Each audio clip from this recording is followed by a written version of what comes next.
dan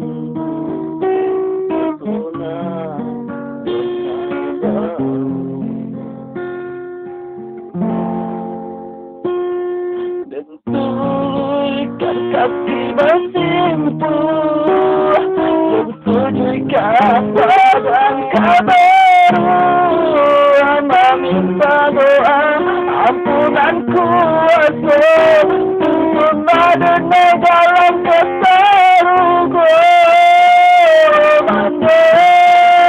Ampunkan dena babanya dosa dan pajok hingga tahu denai menambahkan rencana cinta pernah suka. Oh ayah tolong tunjukkan jalan mana yang harus benar.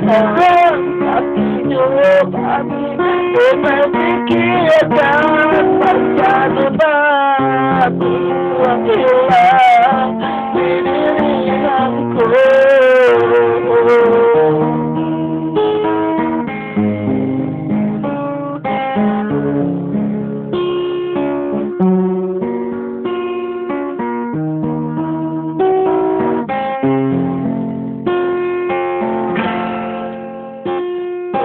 Dia sayang kandena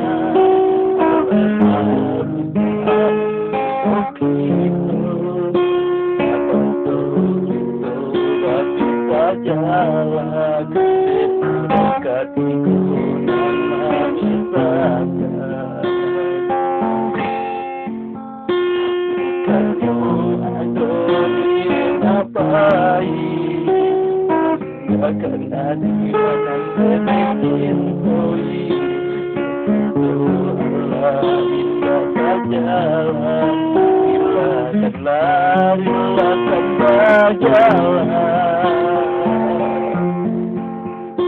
Oh Tuhan, ampunkan dena, bukannya dena kemauan harus memulihkan hati dan dosa menimpa imanku.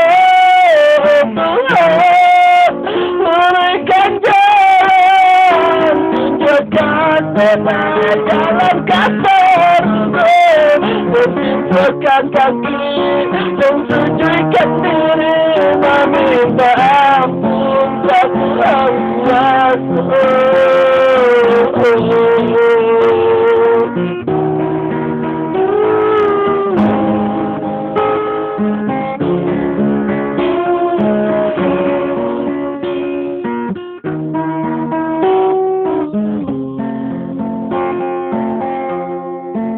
Ampunkan dena.